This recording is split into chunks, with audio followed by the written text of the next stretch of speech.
À l'autre bout de la radio, on n'entendait plus une voix. On entendait un homme qui se vidait de son sang et qui essayait de rester officier. Répétez, répétez. On est cloué. On est... on est pris à 360. Le grésillement avalait la moitié des mots. L'autre moitié arrivait en morceaux, comme si la jungle mâchait les syllabes avant de les recracher. Autour de lui, la chaleur n'était pas seulement lourde. Elle était collante, organique, comme une main posée sur la nuque. Le sol vibrait à chaque rafale. Les feuilles hachées par les balles tombaient en fines lamelles vertes.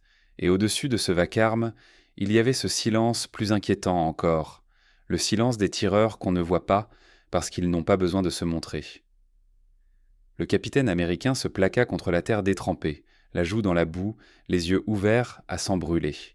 Il cherchait une ligne, une direction, quelque chose à comprendre. Rien. Juste des éclats de lumière entre les troncs, des ombres qui n'avaient pas de forme, des impacts secs qui semblaient venir de partout et de nulle part. Un soldat à sa droite tenta de relever la tête. Le geste dura moins d'une seconde. Quelque chose claqua.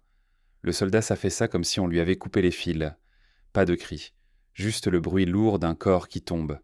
Le capitaine sentit sa gorge se serrer. Ce n'était pas seulement la peur, c'était l'incompréhension. Ils avaient tout fait correctement. Insertion propre, formation standard, progression rapide, procédure de contact appliquées au manuel, artillerie demandée, appui aérien en alerte, tout, sur le papier, aurait dû fonctionner. Mais la jungle ne lisait pas leur manuel. Il appuya sur le bouton du combiné, plus fort que nécessaire comme si la pression pouvait forcer l'aide à arriver plus vite. Ici 6, on a besoin d'un couloir d'extraction. Maintenant. Une explosion plus loin secoua la terre. Un souffle chaud lui envoya des grains de sable dans les dents. La radio hurla puis reprit. Négatif sur extraction immédiate. Tenez, répétez, tenez, tenez. Comme si tenir était un choix. Le capitaine avala sa salive. Il avait déjà connu des combats violents, mais ici, il y avait autre chose, une sensation de chasse, le sentiment d'être observé depuis longtemps, d'être attendu, d'être entré dans une pièce dont on avait fermé la porte derrière lui. Et c'est là que, pour la première fois, une pensée glaciale traversa son esprit. Peut-être que ce n'étaient pas eux, les chasseurs. Peut-être qu'ils étaient seulement les cibles. Il tenta de se rappeler la dernière fois qu'il avait ri. C'était quelques jours plus tôt, sur un terrain poussiéreux, dans une base alliée au bord de la jungle. Une base où l'air lui avait semblé sale. Une odeur épaisse, difficile à décrire, comme un mélange de marécages, de tissus humides et de peau qui n'avaient pas vu le savon depuis longtemps. Une odeur qui lui avait donné envie de reculer. Et au milieu de cette odeur, il y avait eu ces hommes. Des types au visage dur, silencieux, qui ne faisaient rien pour paraître impressionnants. Ils avaient à l'air de soldats, mais pas de la bonne manière. Pas comme on leur apprenait à l'école. Pas comme les films. Ils bougeaient trop calmement. Ils parlaient trop peu. Et surtout, Swansova, il faisait quelque chose qui l'avait presque mis en colère. Ils étaient dans un garage penchés sur leurs armes et ils les mutilaient, des scies à métaux, des étincelles, des bouts de canon qui tombaient sur le sol. Ils s'étaient approchés avec cette certitude confortable. Ça, c'est de l'amateurisme. Ça, c'est de l'inconscience. Ça, c'est le genre de truc qui se paye. Il avait lancé une phrase, pour ces hommes, assez fort pour être entendue. « Regardez-moi ces idiots, ils ne tiendront pas une semaine. » À ce moment-là, il croyait encore que la guerre se gagnait avec des calibres plus propres, des procédures plus carrées et des soldats qui sentaient le déodorant. Allongé maintenant dans la boue, coincé dans une embuscade parfaite, il comprenait ce que cette phrase allait lui coûter. Une balle frappa un arbre à 20 centimètres de sa tête. L'écorce explosa en poussière. Il se recroquevilla instinctivement, puis se força à respirer lentement. Il n'avait plus beaucoup de munitions. Il n'avait plus beaucoup de temps. Et il n'avait plus le luxe de l'orgueil. Il reprit la radio. Sa voix sortit plus basse, plus rugueuse. Oh. Contactez l'équipe alliée, celle qui opère dans le secteur. Une pause, une hésitation, comme si même l'air refusait de répéter cette idée. Dites-leur qu'on a besoin d'eux. Il ne les appela pas par leur nom. Pas encore. Comme si le dire à voix haute rendait la humiliation plus réelle. Mais quelque part, dans la jungle des hommes qui ne laissaient presque pas d'odeur, presque pas de traces, presque pas de bruit, venaient d'entendre un appel qu'ils n'attendaient pas. Et ils allaient y répondre. Avant que la jungle ne se referme sur eux, avant que les tirs ne transforment chaque mètre carré en piège, les Américains étaient arrivés avec une certitude presque confortable. Ils savaient comment faire la guerre. Ils l'avaient apprise dans des manuels épais, imprimés sur du papier sec, loin de toute humidité. Ils l'avaient répétée sur des terrains d'entraînement où la boue séchait au soleil et où le silence n'existait que lorsqu'un instructeur levait la main. Ils l'avaient intégrée comme une mécanique rationnelle, avancée, détectée, engagée, dominée. Dans cette logique, la jungle n'était qu'un décor hostile, un obstacle à traverser, une variable parmi d'autres. Le matin de l'opération, tout s'était déroulé selon cette logique. Les hélicoptères Amedubi avaient fendu l'air à basse altitude, leurs pales écrasant la végétation sous un vent violent. Le bruit était assourdissant, mais personne n'y voyait un problème. Le bruit, c'était la puissance. Le bruit, c'était la présence. Le bruit, c'était l'Amérique. Les soldats avaient sauté dans une clairière improvisée, armes levées, yeux alertes, gestes rapides. Les bottes s'étaient enfoncées dans un sol encore humide de la pluie de la nuit précédente. L'odeur de carburant d'aviation flottait dans l'air, se mélangeant à celle de la terre retournée. Quelqu'un avait juré en glissant. Un autre avait ri. La tension était là, mais elle était familière, presque rassurante. Ils sentaient le savon, la lotion anti-insectes, la nicotine, le coton propre de leurs uniformes, le cuir neuf des sangles, tout ce qui, pour eux, signifiait discipline et contrôle. Le capitaine marchait en tête de colonne quelques mètres derrière le pointman. Il jetait des coups d'œil réguliers à sa montre, ajustait la formation, corrigeait des détails. Rien ne lui semblait anormal, la progression était bonne. Trop bonne, peut-être. La jungle, elle, observait. À chaque pas, des branches craquaient. À chaque mouvement, des feuilles se froissaient. À chaque respiration, quelque chose se diffusait dans l'air chaud et humide, invisible mais parfaitement lisible pour ceux qui savaient le lire. Les Américains ne le savaient pas, mais ils annoncèrent leur présence comme un convoi dans une rue déserte. À quelques centaines de mètres de là, des hommes s'étaient figés. Ils n'avaient pas entendu les voix ni vu les silhouettes. Ils avaient perçu autre chose, une rupture, une incohérence dans le rythme naturel de la jungle, un oiseau qui s'était envolé trop tôt, un insecte qui s'était tu, une odeur étrangère, nette, presque agressive. Ils n'avaient pas bougé, pas encore. Pour les Américains, l'absence de contact était interprétée comme un succès. Pas d'ennemi visible signifiait zone sûre. Ils continuaient d'avancer un peu plus vite, encouragés par ce silence qu'ils croyaient favorable. C'est dans ce même secteur, quelques jours plus tôt, qu'ils avaient aperçu les autres, les Alliés. Ils étaient arrivés sans bruit, presque sans prévenir. Pas de démonstration, pas d'empressement. Ils semblèrent déjà là, comme s'ils faisaient partie du paysage. Le capitaine s'était souvenu de leur première apparition. 4 silhouettes immobiles à l'ombre des arbres, observant calmement la zone. Ils avaient senti mauvais. Une odeur épaisse, organique, dérangeante. Pas l'odeur de la sueur fraîche, mais celle de quelque chose qui avait cessé de lutter contre l'environnement. Une odeur de terre, de moisissure, de feuilles en décomposition. Une odeur qui collait au fond de la gorge. Les Américains avaient échangé des regards. Quelqu'un avait plissé le nez, un autre avait murmuré une plaisanterie à voix basse. Le capitaine, lui, avait surtout remarqué leurs armes. Elles n'étaient pas conformes. Les canons étaient raccourcis, les finitions approximatives. Certaines pièces semblaient bricolées, ajustées à la main. Ce n'était pas du matériel tel qu'il sortait d'un arsenal moderne. C'était du matériel adapté, presque personnalisé. Et surtout, ils prenaient à leur temps. Là où une patrouille américaine avançait de plusieurs centaines de mètres en 1 heure, eux semblaient à peine progresser. Un pas, puis l'arrêt. Long, immobile, puis un autre pas, comme s'ils testaient le sol avant d'oser l'effleurer. Le capitaine avait observé cela avec une irritation croissante. Dans sa tête, la conclusion était évidente. Ces hommes allaient se faire repérer, encercler, éliminer. La lenteur était un luxe que la guerre ne permettait pas. Ils n'avaient pas compris que, dans cette jungle, la lenteur était une arme. Quand la colonne américaine s'était éloignée ce jour-là, laissant derrière elle les Alliés à leur rythme absurde, personne n'avait imaginé que ces 2 manières de faire la guerre allaient se croiser de nouveau. Pas dans un briefing, pas autour d'une carte, mais dans le chaos. À présent allongé dans la boue, le capitaine repensait à ces silhouettes silencieuses, à cette odeur qui l'avait dérangé, à ces armes qu'il avait jugées mutilées. Il comprenait, trop tard, que ce qu'il avait pris pour de la négligence était peut-être une forme de discipline plus radicale que la sienne. Autour de lui, les tirs continuaient. Les hommes criaient des coordonnées qui n'avaient plus de sens. Les ordres se superposaient, la radio saturait, et quelque part, dans la jungle intacte, 4 hommes avançaient toujours à la même vitesse. Pas pour rejoindre les Américains, pas encore, mais pour entrer dans la bataille par un endroit que personne n'imaginait possible.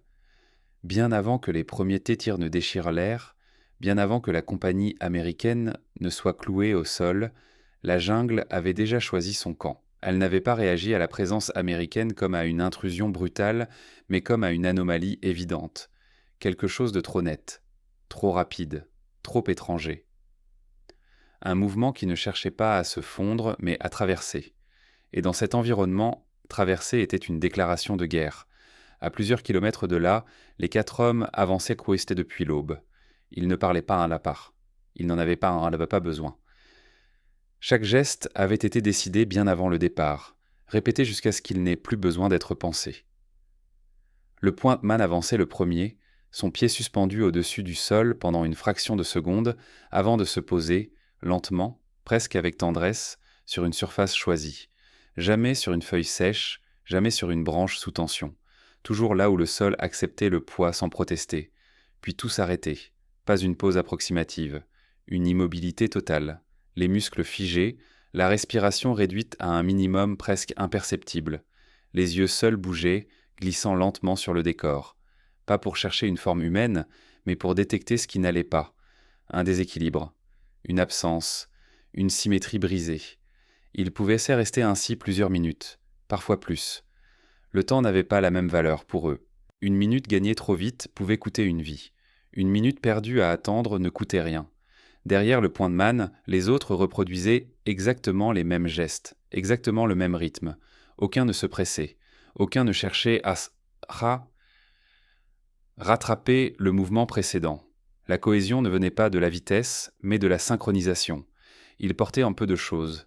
Pas par idéologie, mais par nécessité. Tout objet inutile était un risque. Tout objet bruyant était une menace.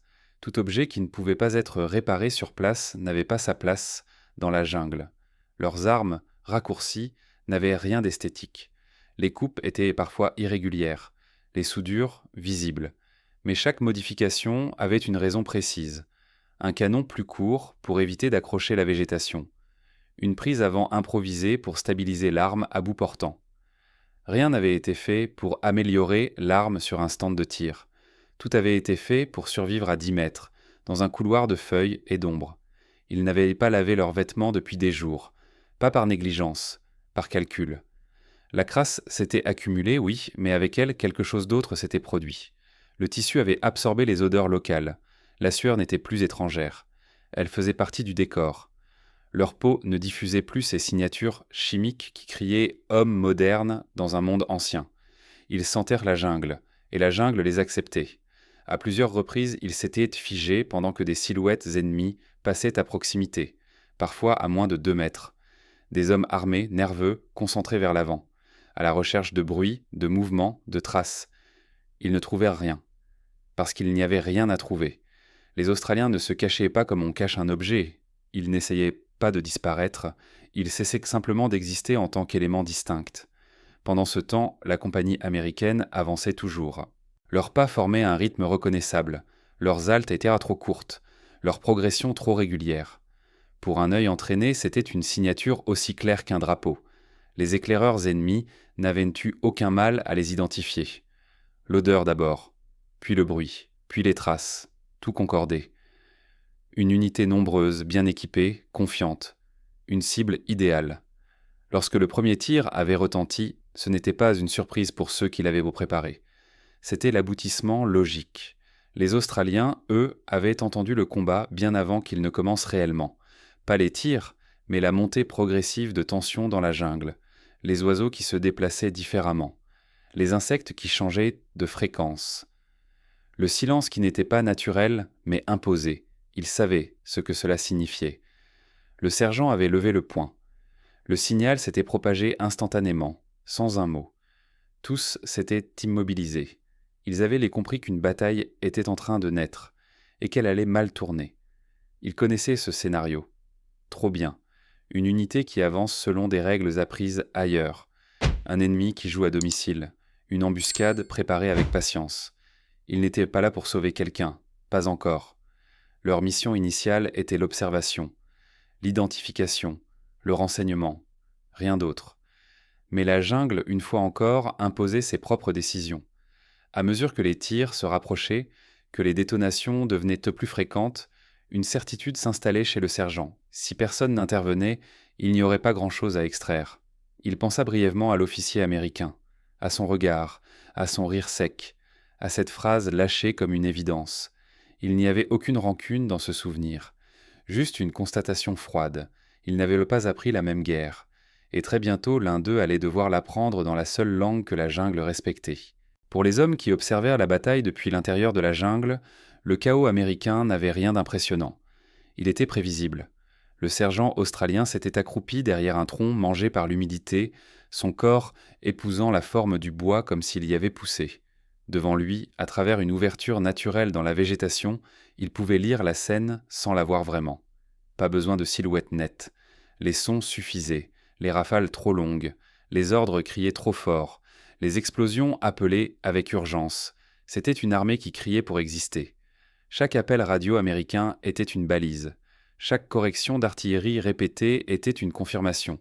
Chaque hélicoptère annoncé avant même d'arriver était une promesse offerte à l'ennemi. Les Vietnamiens, eux, ne se précipitaient pas. Ils avaient appris depuis longtemps que l'impatience était une faiblesse occidentale. Ils savaient que, tôt ou tard, la doctrine adverse imposerait un schéma prévisible. Contact, feu massif, demande d'appui, attente. Il suffisait d'endurer la première vague, puis de frapper là où la confiance se transformait en panique. Le sergent nota mentalement les axes de tir, les zones où les balles arrivaient avec une régularité presque mathématique. Il comprenait déjà où se trouvait le centre de commandement ennemi, sans l'avoir vu. Les combats ont toujours une logique interne. Les hommes tirent là où on leur dit de tirer, et celui qui donne les ordres finit toujours par se trahir. Derrière lui, les trois autres attendaient, pas tendus, pas impatients, simplement prêts. Ils savaient que leur présence ici était une anomalie. 4 hommes au milieu d'une zone saturée par des centaines de combattants ennemis, et pourtant, rien. Aucun regard ne s'attardait, aucun fusil ne se tournait vers eux. Parce que personne ne cherchait quelque chose d'aussi immobile. Personne ne soupçonnait que l'attaque pouvait venir de l'arrière, de l'intérieur même du dispositif. Pendant ce temps, le capitaine américain voyait sa situation se dégrader, minute après minute. Les pertes s'accumulaient, les blessés criaient, les radios se brouillaient, les ordres perdaient leur cohérence. La formation n'existait plus que sur la carte qu'il avait encore dans sa poche, froissée, inutile. Il appliquait pourtant tout ce qu'il avait appris.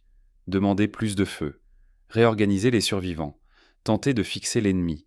Chaque décision semblait correcte, et chacune échouait. Ce qu'il ne comprenait pas, c'est que la doctrine américaine partait d'un postulat simple. L'ennemi réagit à la pression. Or ici, l'ennemi absorbait la pression, puis l'utilisait. Chaque explosion révélait les positions américaines. Chaque rafale trahissait une direction. Chaque tentative de mouvement déclenchait une réponse immédiate. Ils n'étaient pas encerclés par des hommes. Ils étaient encerclés par une compréhension plus profonde du terrain. Le sergent australien, lui, venait de prendre une décision. Il n'y eut pas de débat, pas de vote, pas de justification.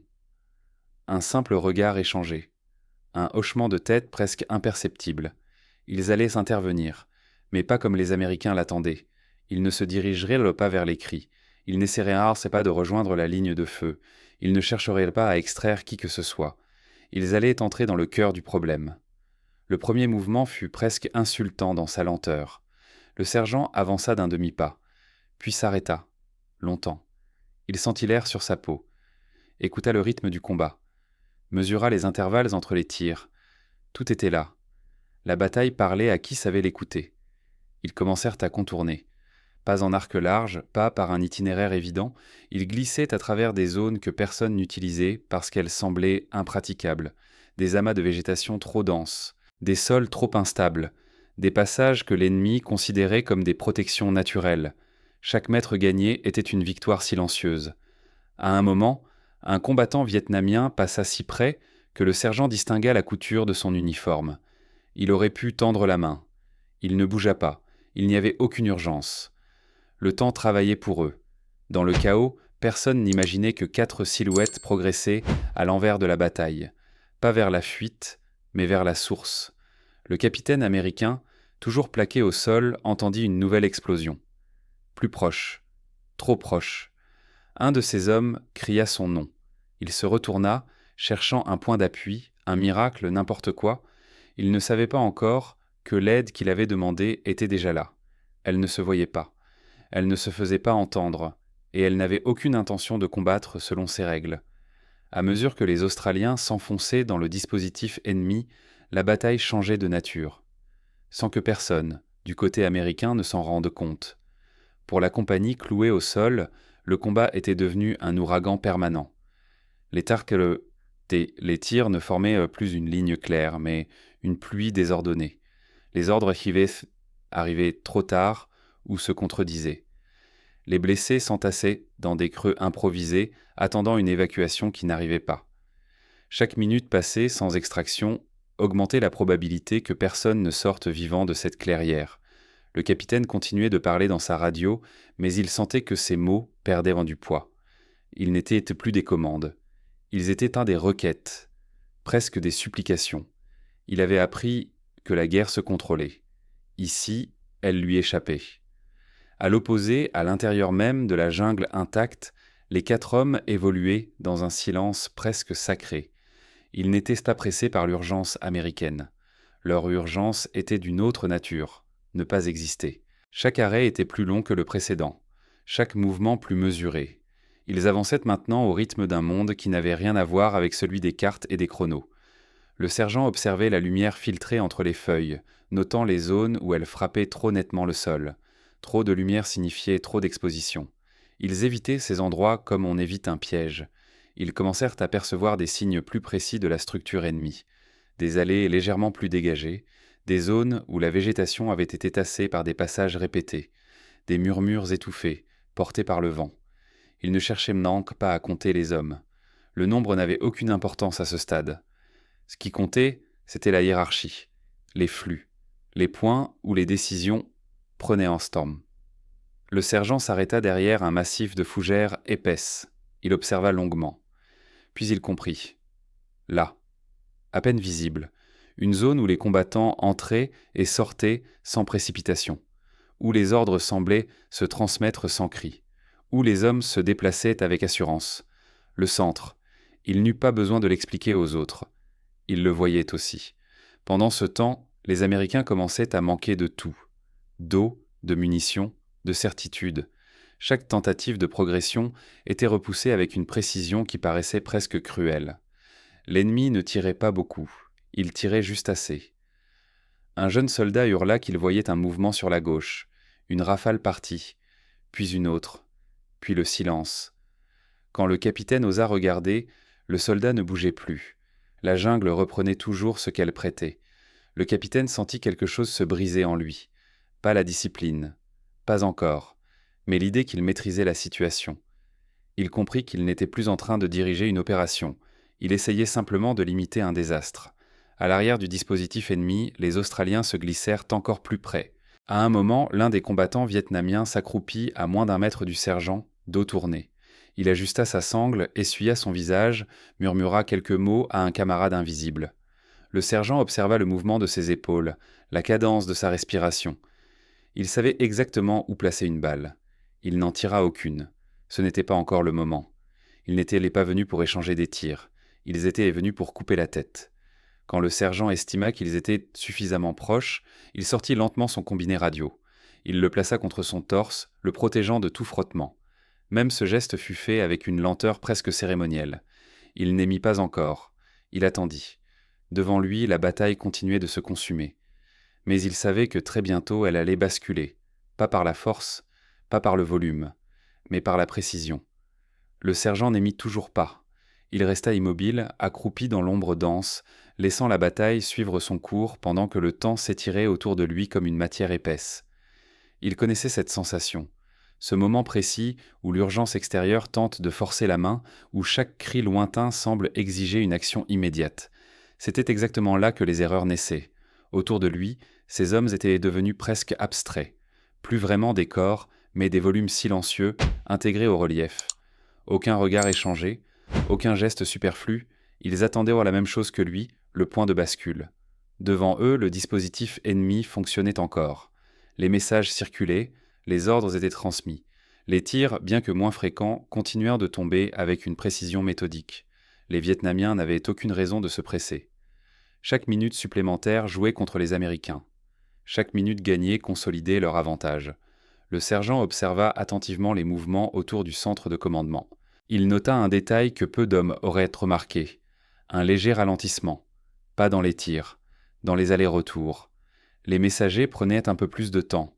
Les regards s'attardèrent davantage. La confiance restait, mais elle commençait à se transformer en concentration défensive.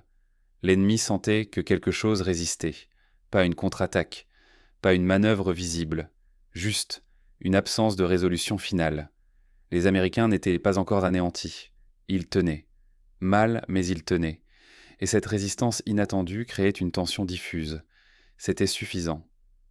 Le sergent porta enfin la radio à sa bouche. Même ce mouvement sembla trop bruyant à ses yeux, alors il attendit encore quelques secondes. Il inspira lentement, puis transmit. Sa voix fut basse, plate, presque sans émotion. Pas d'excitation. Pas d'urgence perceptible. Des coordonnées. Précises. Concises. Pas une zone. Un point. À plusieurs kilomètres de là, un officier d'artillerie américain fronça les sourcils en entendant la transmission relayée. Les chiffres étaient inhabituels, trop serrés, trop exacts. Il demanda confirmation. Elle arriva immédiatement, sans hésitation. La première salve tomba 30 secondes plus tard. Elle frappa là où personne du côté américain ne savait qu'il y avait quoi que ce soit. Une détonation sèche suivie d'un silence brutal. Pas le silence de l'attente, le silence de l'absence. Dans la jungle, les Australiens ne bougèrent pas. Ils observaient. Une seconde correction suivit. À peine décalée, puis une troisième. Chaque impact semblait retirer une pièce invisible à une machine jusque-là parfaitement huilée. Du côté américain, quelque chose changea presque imperceptiblement. Les tirs ennemis perdirent leur rythme. Les angles devinrent moins cohérents. Une mitrailleuse qui avait cloué une section entière se tut soudainement, comme si quelqu'un avait coupé un fil. Le capitaine releva la tête, incrédule. Ce n'était pas une explosion de plus. C'était différent. Les impacts arrivaient là où l'ennemi avait été le plus efficace. Il cria dans la radio, demandant des explications. Il n'en reçut aucune. Personne ne lui expliqua ce qui se passait. Il n'en avait pas besoin. Il voyait le résultat. Les Australiens continuaient de transmettre. Chaque message était une phrase courte. Aucun mot inutile. Aucun commentaire. Ils ne décrivaient pas la bataille. Ils la sculptaient. Un dépôt de munitions explosa avec un souffle sourd, projetant des éclats secondaires qui résonnèrent longtemps sous la canopée. Des cris montèrent, puis s'éteignirent. La jungle, qui jusque-là avait semblé hostile aux Américains, changeait de ton. Les bruits se déplaçaient, les tirs se raréfiaient, les ordres ennemis devenaient confus. Le sergent observa un combattant vietnamien sortir en courant d'un couvert, regarder autour de lui, hésiter, puis repartir dans la direction opposée. Un autre fit de même. Les flux se brisaient. Ils avaient frappé exactement là où il fallait. À ce moment précis, le sergent sut que la bataille était terminée. Pas gagnée. Terminée. Ce n'était plus qu'une question de temps et de nettoyage. Il baissa lentement sa radio. Autour de lui, ces hommes n'exprimèrent rien, ni soulagement, ni fierté. Juste cette neutralité absolue qui venait après une décision correctement exécutée. Au loin, le capitaine américain se redressa sur un genou. Il respirait fort, trop fort, mais pour la première fois depuis des heures, il respirait sans attendre la balle suivante. Il ne savait toujours pas comment cela avait été possible. Il savait seulement que quelqu'un, quelque part, avait vu ce que lui n'avait jamais vu, et que cette erreur, croire que la guerre se gagnait par la vitesse et le bruit, venait de lui coûter plus d'hommes qu'il ne l'admettrait jamais. La bataille ne s'acheva pas dans une explosion finale ni dans un assaut héroïque. Elle se vida, lentement. Comme un corps dont on aurait sectionné les nerfs essentiels sans que les membres comprennent immédiatement qu'ils ne répondaient en plus.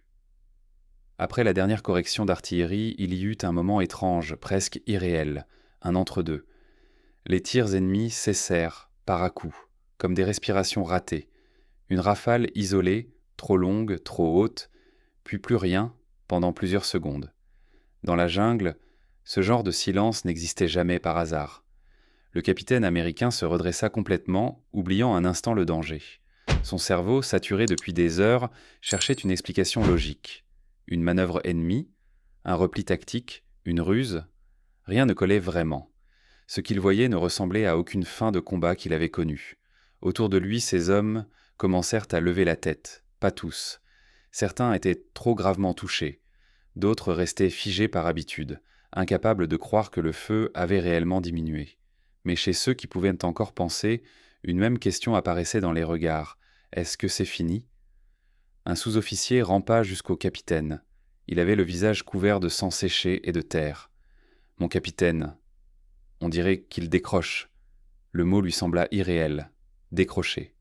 Comme si l'ennemi avait simplement décidé de partir. Le capitaine ne répondit pas immédiatement. Il observait les arbres, les fourrés, les zones d'ombre. Il savait que c'était précisément dans ces moments-là que les erreurs coûtaient le plus cher. Il ordonna à ses hommes de rester en position, de couvrir les axes probables, de ne pas se relever trop vite. Mais au fond de lui, il sentait déjà que quelque chose avait basculé. À l'intérieur du dispositif ennemi, la situation était devenue chaotique. La destruction soudaine du poste de commandement avait créé un vide impossible à combler. Les ordres ne descendaient pas. Les chefs intermédiaires tentèrent de comprendre ce qui se passait sans disposer d'informations fiables. Certains croyaient à une attaque massive imminente, d'autres à une trahison. D'autres encore pensaient maintenant que les Américains avaient réussi une manœuvre qu'ils n'avaient pas détectée. Ils ne pouvaient pas imaginer la vérité. Ils ne pouvaient pas concevoir que 4 hommes, invisibles, immobiles, aient pénétré si profondément dans leur zone sans être détectés. Cette idée n'entrait dans aucun cadre connu. Alors ils cherchaient une explication plus rationnelle, et perdaient un temps précieux. Les Australiens, eux, n'avaient pas bougé depuis la dernière transmission. Ils observaient les réactions, les mouvements désordonnés, les groupes qui se repliaient sans coordination, les combattants qui abandonnaient leur position préparée pour rejoindre des zones qu'ils croyaient plus sûres et qui devenaient aussitôt des pièges mortels sous les frappes suivantes. Le sergent transmit encore 2 corrections, puis s'arrêta. Il savait reconnaître le moment où continuer devenait inutile. Le travail était fait. Insister aurait été superflu, presque indécent. Ils se replièrent lentement de quelques mètres, toujours sans bruit, toujours sans hâte, pas pour fuir, mais pour retrouver une position d'observation neutre. La bataille appartenait désormais aux Américains. À eux d'en sortir ce qu'ils pouvaient. Dans la clairière, le capitaine reçut enfin confirmation par radio. Le feu ennemi s'était effondré sur l'ensemble du secteur. Les survivants adverses épelés se repliaient en petits groupes désorganisés. L'extraction allait être possible. Il ferma les yeux un instant. Le soulagement ne vint pas immédiatement. À la place, une fatigue lourde, presque écrasante, s'abattit sur lui. Il pensa aux hommes étendus autour de lui, à ceux qui ne se relèveraient pas, à ceux qui respireraient encore, mais plus jamais comme avant. Il pensa aussi à ces autres hommes, ceux qu'il avait jugés, ceux qu'il avait sous-estimés, ceux qui n'avaient pas cherché à briller, ni à prouver quoi que ce soit. Quand les hélicoptères arrivèrent enfin, leurs pales déchirèrent de nouveau l'air, ramenant avec elles le vacarme familier de la guerre américaine. Le capitaine observa la jungle s'agiter sous la violence du souffle. Les feuilles s'arrachèrent, les branches se plièrent. Tout ce qui avait été immobile dut céder. Il eut alors une pensée étrange, presque dérangeante. Si la bataille avait été gagnée sans ce bruit, sans cette fureur mécanique, peut-être que ce bruit n'avait jamais été la solution. Il n'osa pas encore formuler cette idée clairement. Pas devant ces hommes, pas devant lui-même. Mais elle s'installa, lourde et persistante. Quelque part, loin derrière la zone d'extraction, 4 silhouettes disparaissaient déjà dans la jungle, laissant derrière elles un champ de bataille sauvé et une certitude dangereuse. L'après-bataille ne ressemblait jamais à la victoire telle qu'on l'a montrée dans les rapports. Il n'y avait pas de ligne nette entre le chaos et l'ordre, seulement une lente retombée, comme la poussière après une explosion trop proche. Les hélicoptères se posèrent enfin, écrasant les fougères et les buissons sous leurs patins. Les brancardiers sautèrent au sol, criant des instructions mécaniques, presque automatiques. Les blessés furent extraits dans un balai brutal, efficace, indifférent. Certains criaient encore. D'autres regardèrent le ciel sans rien dire, les yeux déjà ailleurs. Le capitaine resta debout, un moment, immobile, incapable de bouger, alors que tout autour de lui s'activait. Il observait ces hommes être emportés un à un, réduits à des silhouettes sanglées sur des civières. Il connaissait leurs noms, leurs visages, leurs habitudes. Il savait lesquels avaient des enfants, lesquels parlaient trop, lesquels écrivaient tous les jours à leurs femmes. Et maintenant, ils devenaient des chiffres en transit. Il se força à reprendre son rôle. Il donna des ordres. Il confirma des listes. Il signala des positions.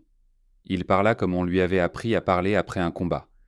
Mais intérieurement, quelque chose s'était fissuré. Lorsque le dernier hélicoptère décolla, la jungle retrouva une partie de son calme. Les feuilles cessèrent de vibrer. Les oiseaux revinrent prudemment. Comme si rien d'exceptionnel ne s'était produit. Comme si les morts n'étaient qu'une parenthèse vite refermée. Le capitaine s'assit enfin, lourdement, sur un tronc renversé. Il retira son casque et passa une main tremblante sur son visage. La sueur avait tracé des sillons dans la poussière collée à sa peau. Il regarda ses doigts encore tachés de sang. Il ne sut pas dire s'il s'agissait du sien ou de celui d'un autre. Un officier de liaison s'approcha, hésitant. « Mon capitaine, on a eu confirmation. Sans l'intervention alliée, on aurait probablement... » Il s'arrêta. Il n'y avait pas de formulation acceptable. Le capitaine hocha lentement la tête. « Je sais. » Ce qu'il ne dit pas, c'est qu'il ne savait pas comment. Pas vraiment. Il savait seulement que sa doctrine, ses certitudes, ses réflexes avaient été incapables de sauver sa compagnie, et que la solution était venue d'un endroit qu'il avait méprisé. Plus tard, dans une tente éclairée par une ampoule nue, les premiers comptes rendus furent rédigés. Les mots furent choisis avec soin. Contact ennemi intense. Résistance déterminée, appui allié décisif, rien de faux. Rien de complet non plus. Aucun rapport ne mentionnait l'infiltration impossible. Aucun ne décrivait la manière dont la bataille avait été retournée de l'intérieur. On parlait de coordination, de chance, de timing favorable, tout ce qui permettait d'éviter la question centrale. Pendant ce temps, bien loin du bruit des générateurs, les 4 hommes marchaient encore. Ils s'étaient éloignés sans se presser, retrouvant leur rythme lent, méthodique. Le sergent menait toujours. Les autres suivaient, chacun absorbé par ses sensations. Ils ne parlaient pas de ce qu'ils venaient de faire. Ils ne le faisaient jamais. Les mots auraient été inutiles, et peut-être dangereux. Après plusieurs heures, ils s'arrêtèrent dans une zone plus dense, hors de toute probabilité de poursuite. Le sergent leva le poing. Tous s'immobilisèrent. Puis, pour la première fois depuis longtemps, ils s'assirent. Personne ne sourit. Personne ne célébra quoi que ce soit. Ils mangèrent lentement, en silence. Des gestes simples, précis, comme si la bataille avait été un détail parmi d'autres. L'un d'eux regarda un instant ses mains. Elles tremblèrent légèrement. Il les posa sur ses cuisses jusqu'à ce que cela passe. Il savait que cette tension ne disparaîtrait pas complètement. Pas cette nuit. Peut-être jamais. Ils repartirent avant la tombée complète de la nuit. Derrière eux, les Américains tentaient déjà de donner un sens à ce qui s'était passé. Devant eux, la jungle s'ouvrait sans résistance. Et quelque part, sans encore le formuler clairement, une vérité commençait à s'imposer. Ce jour-là, ce n'était pas seulement une unité qui avait été sauvée. C'était une illusion qui venait de mourir. Les jours qui suivirent la bataille furent pas plus troublants que le combat lui-même. Pour la compagnie américaine, le temps sembla se contracter autour de procédures administratives, de formulaires, de débriefings successifs où chacun répétait la même chose avec des mots légèrement différents. On parlait de courage, de résistance, d'ennemis déterminés. On évitait soigneusement de parler de surprise, encore plus d'humiliation. Le capitaine passa des heures assis sous des tentes trop chaudes face à des officiers qui n'avaient que pas vu un seul arbre de cette jungle. On lui demandait de décrire les faits. Il le faisait, fidèlement. Puis on reformulait, on lissait, on corrigeait, on retirait ce qui dérangeait. À aucun moment on ne lui demanda comment 4 hommes avaient pu faire ce qu'aucune unité entière n'avait réussi à accomplir. Dans les rapports finaux, l'intervention alliée devint un appui opportun. Une phrase parmi d'autres. Pas un tournant. Pas une remise en cause. Juste un élément contextuel. Le capitaine signa. Il n'avait plus l'énergie de discuter. La nuit pourtant, il ne dormait presque pas. Chaque fois qu'il fermait les yeux, il revoyait la scène avec une clarté cruelle. La progression trop rapide, les ordres criés, la certitude d'être dans le vrai. Et, en contrepoint, ces silhouettes silencieuses qu'il avait à peine regardées, trop occupées à juger. Il comprenait désormais que la bataille avait été perdue avant même le premier tir. Pas tactiquement, mentalement. Pendant ce temps, de l'autre côté, les Australiens continuaient leurs opérations comme si rien d'exceptionnel ne s'était produit. Ils ne furent pas convoqués pour de grands débriefings conjoints. Personne ne leur demanda d'exposer leurs méthodes devant un état-major. Ils ne furent ni célébrés, ni interrogés, ils étaient simplement laissés tranquilles. Cela leur convenait. Ils reprirent leur patrouille, leur progression lente, leurs observations interminables, le même rythme, la même patience, la même absence de traces, et les résultats suivirent encore et encore. Les unités ennemies commencèrent à modifier leur comportement dans le secteur. Moins de patrouilles offensives, plus de déplacements nocturnes, des zones entières évitées sans explication apparente, comme si quelque chose rôdait sans jamais se montrer. Des documents capturés plus tard allaient confirmer ce que les Australiens savaient déjà. Ils n'étaient pas seulement redoutés, ils étaient évités. Les Vietnamiens utilisaient un mot particulier pour parler d'eux. Pas un terme militaire, pas un grade, un mot ancien chargé d'images, des fantômes de la jungle. Des êtres qu'on ne voit pas, qu'on ne sent pas, qu'on ne comprend pas, mais dont on subit les conséquences. À l'inverse, les Américains continuèrent d'être décrits avec précision dans ces mêmes documents. Leurs habitudes, leurs rythmes, leurs odeurs, leurs réactions prévisibles, comme une formule déjà résolue. Lorsque ces renseignements remontèrent, ils furent classifiés. Trop dérangeants, trop explicites. Il était plus simple d'expliquer les pertes par la difficulté du terrain que par l'échec d'une doctrine entière. Le capitaine, lui, ne pouvait plus faire semblant de ne pas savoir. Quelques semaines après la bataille, il demanda discrètement à observer une patrouille australienne. Pas officiellement, pas dans un cadre de coopération, juste regarder. Il les vit avancer pendant 1 heure pour parcourir une distance ridicule. Il sentit l'odeur, toujours. Il observa la manière dont ils semblaient écouter le sol autant que l'air. Il comprit que ce qu'ils faisaient ne pouvait pas être enseigné en quelques semaines, ni même en quelques mois.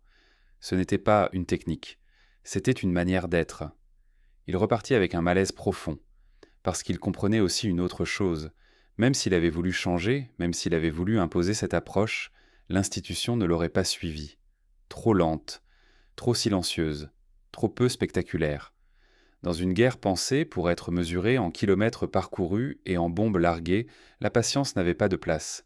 Les fantômes, eux, n'avaient pas besoin d'être reconnus. Ils avaient déjà gagné quelque chose de plus important. La capacité de survivre là où d'autres continuaient de mourir. À mesure que les semaines passaient, une dissonance s'installait entre ce que les rapports affirmaient et ce que la réalité imposait. Sur les cartes accrochées au mur des postes de commandement américains, les secteurs contrôlés semblaient stables. Les lignes étaient propres, les symboles bien alignés. Les flèches indiquaient des progressions régulières. À première vue, rien n'indiquait un échec structurel. La guerre continuait à ressembler à ce que l'on attendait d'elle. Mais sur le terrain, quelque chose avait changé. Les unités ennemies ne se comportaient plus de la même manière lorsqu'elles entraient dans certaines zones. Là où les Américains étaient l'année présente, les embuscades continuaient, méthodiques, violentes, rentables. Là où opéraient les Australiens, l'ennemi se contentait souvent d'observer à distance, puis disparaissait. Les chefs américains notèrent ce phénomène, mais sans jamais lui accorder de véritable poids. Ils parlèrent de facteurs locaux, de différences de mission, de hasard opérationnel. Tout, sauf admettre que 2 doctrines opposées produisaient des résultats opposés. Le capitaine suivait ces discussions sans intervenir. Il savait que les mots ne changeraient rien. L'institution ne voulait pas d'une vérité qui l'obligeait à se remettre en question. Pourtant, ailleurs, la vérité s'écrivait sans demander la permission. Les Australiens continuaient d'exploiter leur avantage silencieux. Ils pénétraient des zones réputées dangereuses sans jamais déclencher de réaction. Ils observaient pendant des jours. Ils transmettaient peu, mais juste. Et quand ils frappaient, c'était bref, précis, irréversible. Dans les documents ennemis, leur nom apparaissait de plus en plus souvent, toujours accompagné de recommandations identiques. Éviter le contact, ne pas poursuivre, ne pas tenter d'embuscade. Ces consignes n'étaient pas formulées par peur irrationnelle, mais par calcul froid. Le rapport coût-bénéfice était clair. Affronter ces hommes ne rapportait rien et coûtait trop. Ce détail seul aurait dû alerter n'importe quel état-major.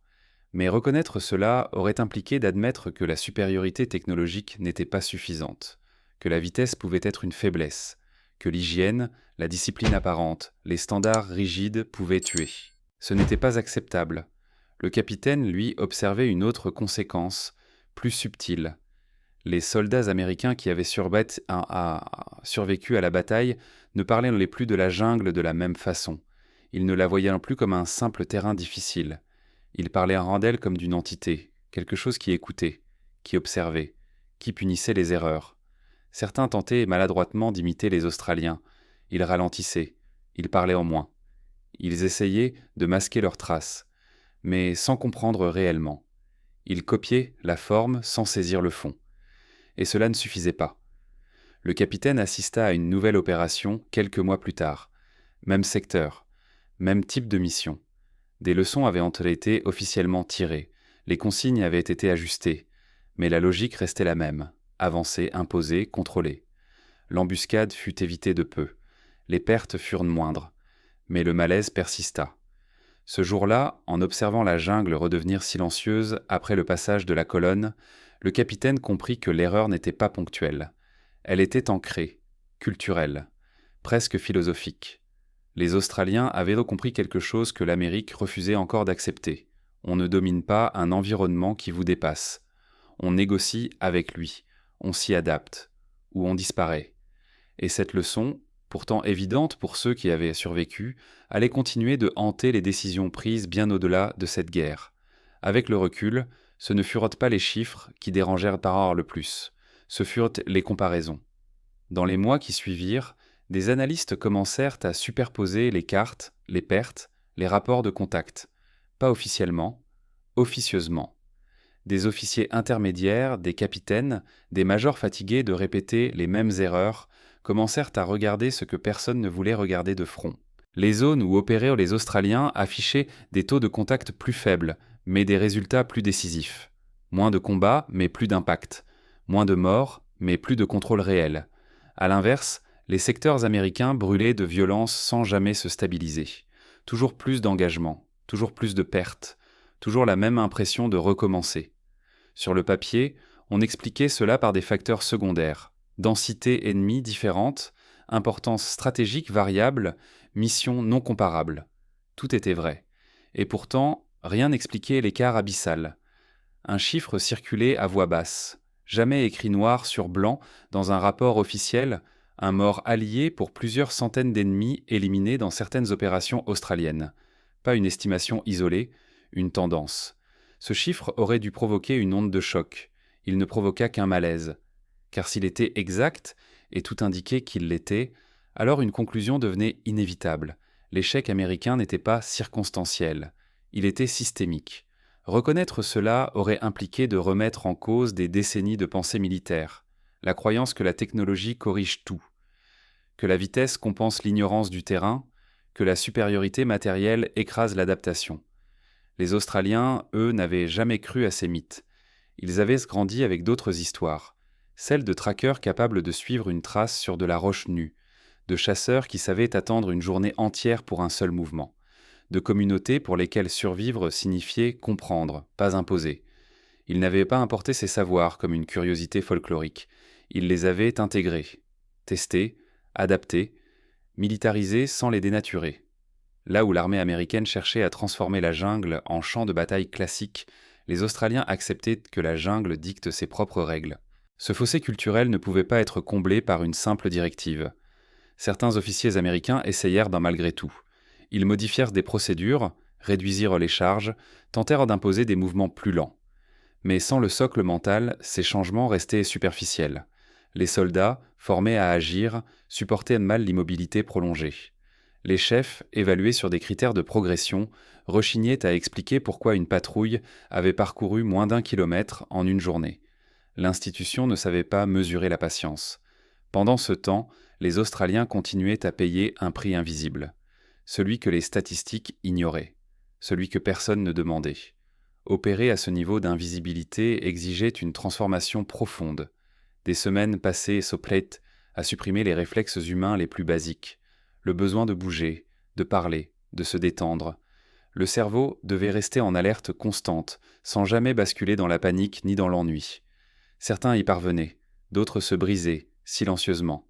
Quand ils rentraient à l'arrière, beaucoup avaient du mal à supporter le bruit. Les voix trop fortes, les lumières, le désordre. La vie normale semblait agressive, presque vulgaire après des semaines passées à ne faire qu'un avec l'environnement. Ils n'en parlaient pas. Ils n'étaient pas là pour être compris. Ils étaient là pour revenir vivants. Cette dimension ne figurait dans aucun rapport. Elle n'entrait dans aucune évaluation stratégique. Pourtant, elle faisait partie intégrante de la méthode. Le capitaine américain, désormais muté loin de la jungle, conservait tout cela en mémoire. Il savait que la vérité n'était pas seulement que les Australiens avaient de mieux combattu. La vérité, plus inconfortable, était qu'ils avaient accepté de devenir autre chose. Et l'Amérique, à ce moment-là, n'était pas prête à admettre qu'elle devait changer de nature pour gagner. Des années plus tard, lorsque la guerre ne fut plus qu'un mot lourd dans les archives et les mémoires, l'erreur n'avait toujours pas de nom officiel. On l'appelait parfois « mauvaise lecture du terrain », parfois différence doctrinale, parfois rien du tout. Elle restait enfouie dans des rapports classifiés, diluée dans des statistiques globales, dissoute dans la masse des décisions jamais vraiment interrogées. Mais pour ceux qui avaient une vue, elle ne disparaissait pas. Le capitaine quitta l'armée peu de temps après. Officiellement, il avait rempli son devoir. Officieusement, il savait qu'il portait quelque chose qu'aucune médaille ne compensait. Il n'évoquait jamais publiquement cette journée. Il ne dénonçait rien. Il ne cherchait pas à convaincre. Il savait que les institutions n'écoutent pas les hommes qui doutent, surtout quand ces doutes remettent en cause des fondations entières. Il se contentait de se souvenir. Il se souvenait de l'odeur de la jungle après le départ des hélicoptères, du silence étrange qui avait suivi, de cette sensation insupportable d'avoir survécu non pas grâce à ce qu'il avait appris, mais malgré cela. Il se souvenait surtout du moment précis où il avait compris que la guerre qu'il menait n'était pas adaptée à l'endroit où il la menait. Les Australiens, eux, rentrèrent d'à chez eux sans fanfare. Pas de défilé, pas de récit glorifié.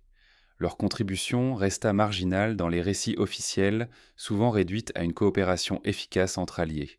Rien de plus. Cela leur convenait aussi. Ce qu'ils avaient fait n'était pas destiné à être raconté, c'était destiné à fonctionner.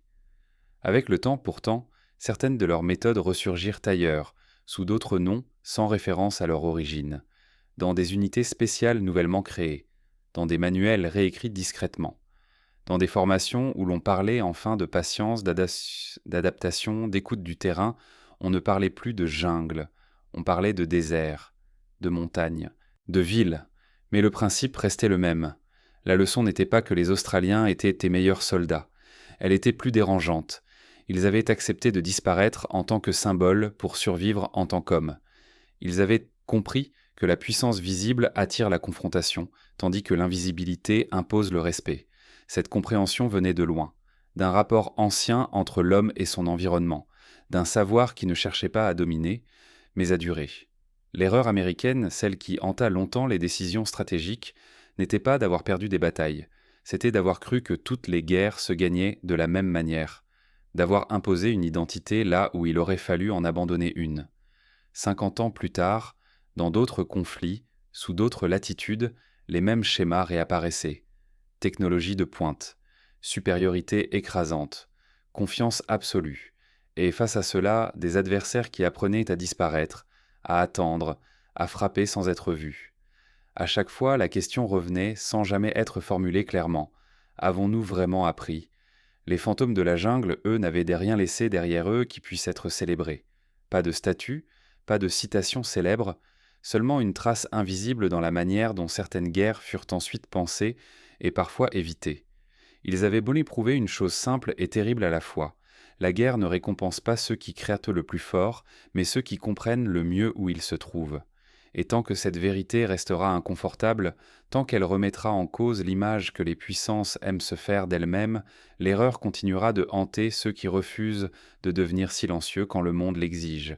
C'est ainsi que l'histoire s'achève, sans victoire éclatante, sans conclusion rassurante. Seulement avec une question laissée en suspens comme une ombre persistante dans la jungle, combien de vies auraient pu être épargnées si l'on avait accepté plus tôt d'apprendre de ceux qu'on avait méprisés ?